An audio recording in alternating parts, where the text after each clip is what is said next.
Hi, I'm Jillian. Welcome to my YouTube channel. If you're new here, remember to hit the subscribe button and stay tuned for more good vibes. So by the title of this video, you know what we're going to get into. It's something that affects all of us no matter where you're from. It's something that can be negative or positive, and also something that we most times can never predict. That is change. So over the last 2 to 3 years, we've heard words like uncertainty, unprecedented change, navigating this, and it's just like, can we not hear those words ever again? But the truth is, change is constant. We hear that all the time. We also hear the Gandhi quote, be the change you want to see. What does that really mean? And for me, I'm looking at change in terms of how I can use it to my benefit. Now, as I said earlier, change can be negative or positive. So you could have a change in your life, a loss in your life, a shift that makes you more uncomfortable than you were, things like that. Or you could have a change that allows you to access a certain experience you've never thought you'd be able to have, or a change that gives you a new perspective. So I want to really step back and think about how constant change is and how there will be hills and valleys, like Tamichi spoke about in her ebook. You know, we start to think, okay, well, how can I navigate this change? So I want to share with you some of the things that helped me with change, how I embrace change, how I've learned to embrace the gray. I didn't always think this way. It was like this or that, black or white. It was never me thinking, okay, I'm on this journey and I'll get there eventually and I'm not sure what it looks like, but I've realized that I have to have a fluid and growth mindset with anything I'm doing, you know, because really I have no full control. It's for me to really think, all right, this is where I'm at. This is what I can do with what I have where I am. So I want to encourage you. You may be going through something and maybe you can't even talk about it with anyone. And I think many of us have had experiences like that. So I just want you to know that though the change is heavy and it's constant and sometimes it feels like we don't have a break, you can and you will rise. You will. So let's talk about how I navigate change. First of all, when you're learning how to drive, or when you start learning how to drive, if you have some non-drivers here, you'll be told, read up the road, look up the road, look and see what is happening up the road. Sometimes I can't see good because if you're anything like me, I'm nearsighted. So if I don't have my glasses, it's a problem, right? But it simply means, look ahead, read up the road to see what could be coming in your way. Is it a pothole? Is it a pedestrian not using the crossing? Is it a taxi man? Very Jamaican references. But you need to look up, read up the road to see what could be coming your way. For me, with regards to career, I'm often, as you may have heard in my last video, I'm often looking at, okay, what's happening around me? What's happening in markets that are 5, 10, 15 years ahead of the market I'm in terms of technology or business trends or, consumer needs? Like, what is happening in that regard? Because eventually the change and the evolution will start to come into my market. That's an opportunity for people operating in developing countries, developing nations, because you're able to see what is happening in other countries and use it as a blueprint or try to fit it into your market, because no market is the same. So with that, I'm looking in my portfolio of skills and I'm saying, all right then, what in this could become obsolete? What in this could be replaced by an AI technology? What in this could just no longer be as big of a need as it is now? And how can I stay valuable and relevant? Not necessarily to a company or to an industry, but as a person.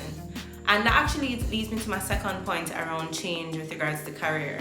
I think for a long time, loyalty to your whatever you came up in, whatever field, whatever you'd have learned, like I am a plumber and I'm gonna be a plumber and that's who I am. That has been how a lot of persons were socialized, and you were your career in a sense. But now we live in a world where we can literally do and learn anything. And so for me, that means I can have a larger toolkit of skills. I can embrace learnings from all over, because at the end of the day, I am not attached to one industry, company, or anything. I am of value, and maybe I start my own thing. So yeah, those are some things that you could try in your own life with regards to your career and how you earn and how you bring value to the world. I also try to do a quarterly audit of myself with regards to whatever work I'm doing or whatever value I am giving in a space. And I have heard recommendations before about 360 feedback. So asking your peers, asking your manager, asking your clients if you're a small business owner to give you that feedback so you can adapt and adjust. Because just like how the market is changing, your consumer needs are changing, your needs are changing, and I don't know many situations that thrive if they're not mutually beneficial. So it's important that you think about, okay, where am I at, and continue checking in with yourself. This is also something I learned very early at St. Andrew High School for Girls. Big up Andrews, big up Mrs. Reed, our principal at the time. And one of the things she implemented was literally goal setting, but not just goal setting, but goal checking. So we will get back that goal sheet in the new year, in the new semester or term rather, and we were able to look at where we were versus what we had planned for. So next thing, personal change. Work life and earning and all of that is extremely important, but nothing looking for six like, something in your personal life, the loss of a family member, an accident, things like that you just can never predict where, when, if, how they're gonna happen, but they do. And so for me, this one is definitely a lot more difficult, because your emotions are at play, people you love are at play. There's just so much that you go through, and you find that persons go through a series of change and trauma and shifts, and then their mental health is affected, which is a very real thing. For me, this is much more difficult, because it's not a blueprint, it's not a business plan, it's not a product that you're planning a roadmap. But I try to plan a roadmap for my personal life. I try to look ahead and see, okay, what could be happening with myself financially, what could happen, what I don't want to happen but could happen if we talk about illness, if we talk about accidents, things like that. I also try to think about, my community, the persons directly around me, my loved ones, and how I show up for them in the event of change. Planning is important. We hear about estate planning all the time. I won't sit here and act like I know everything, because I don't, and I'm not a financial advisor, but it's something that I'm actively looking into, because at the end of the day, we know one thing's for sure: one day we won't be here. And as heart-wrenching as that is, we do have to plan for it. I'm still in the process of planning things like that. I mean, it's a kind of morbid thing to do, but it has to be done. But separately, ensuring that if I fall ill, I have some type of health coverage. There are many advisors on Instagram that you can reach out to, and many companies in that field.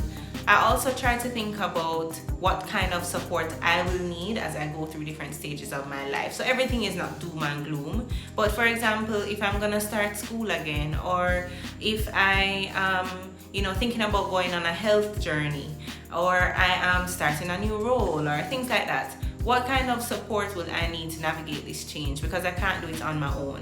How can I ask my community to show up for me? And then I do this for the other persons in my life. So I am reading up the change that could be happening. I'm observing and listening to what is happening with my loved ones and friends, just to see and be intuitive. To see how I can show up for them. Of course, in all of these things, remembering your boundaries, remembering your bandwidth, because if there's a lot of change happening and you're running around like a headless chicken, then your cup is empty. And if you check out my podcast, The Good Vibes Guide, I have an episode on boundaries specifically. We've been grown up in a society that doesn't really have many boundaries, and that's not a Jamaican thing, that's a worldwide thing, especially with the advent of the internet and smartphones. So you have to know how to use this technology to your advantage, but still take care of yourselves outside of that. So last thing for personal change, it would be trying to be kind to myself. When things start to change, maybe you're not as quick as you were, or you gain weight or you lose weight, or maybe you're dealing with an anger issue or things like that. It can be very, very difficult, especially because change is not linear, and You know, you will have peaks and then you'll have valleys, as we said. So I just try to be kind to myself. It's not always easy because it is frustrating when you're trying to make progress and then boom, something happen, or you're navigating that progress and that change and then that next thing happen. But I just try to remind myself and come back to center and say, okay, well, this is where I am. Let me do what I can with what I have. Finally, just changing our environment. You know, there are things happening all around us every day. There was a point where I had to stop watching the news because it was just, I just couldn't manage, you know. And I don't know if it's true or not, but I think I'm an empath. I think I feel things a lot more, and I'm crying for people I don't know. But I had to step back because I just couldn't manage all the time. But the reality is these things are happening around us. We cannot ignore change. External change is always happening, and whether that is crime, environmental impact, funding, education, whatever it is, things that may not be directly in our circle, they still end up affecting us. And I truly believe that, you know, an individualistic approach and mindset is short-sighted. If I am just looking at my thing alone, blinders, I'm not thinking about the people around me, I'm not thinking about my people or my country, we end up in a place where everyone is just doing their own thing. We are stronger together, that's true. We see the difference when people show up for each other versus one person trying to do it on their own. So we know we cannot do things on our own. Community is so important. A collective mindset is so important. That doesn't mean you don't have boundaries. That doesn't mean that you're not going to put yourself first, fill up your cup first. But we cannot keep our blinders on and forget about the people around us. We just can't. We can't forget, because guess what? It still impacts us anyway. What is happening to somebody around the world, it eventually gets to us. And I think the You Know What was an example of that. Because when we first saw it and we saw reports in China, we said, oh, over China. Don't. So that was my experience. And you know, it's a very different situation, but it's just to remind us that, listen, we do not stand alone. We cannot stand alone. We have to think about each other. We have to think about our community. So in your day-to-day, with your expertise, and of course you're dealing with issues too, just try to think about how I can give back in this moment, or how can I give back with my expertise. This is something that I'll be actively doing, and this is a way that I give back, but I also want to impact lives directly. If there's someone who is watching who, you know, you're interested in the work that I'm doing, or quite possibly there are expertise I have that would be of interest to you and I can share with you, definitely reach out to me. I'll drop my email in the description box. But let's just start to think on that. There won't be a quick fix. It won't just be one person. The Gandhi quote is real, you know, be the change you want to see. When I think about that, I'm thinking, okay, maybe I can't save the world, maybe I can't, you know, run for president or something like that, but guess what? If I help this person, then that person can help that person, and it's a domino effect. And who knows, you know, how it could benefit persons in the long run, benefits a community in the long run. So, especially as we go into the final part of the year, Christmas will come, that's my favorite part of the year. Let's think about how we can support persons through change. Let's think about how we can be the change and just show up for our communities. Alright guys, thanks for watching. I'll see you in my next video. Good vibes.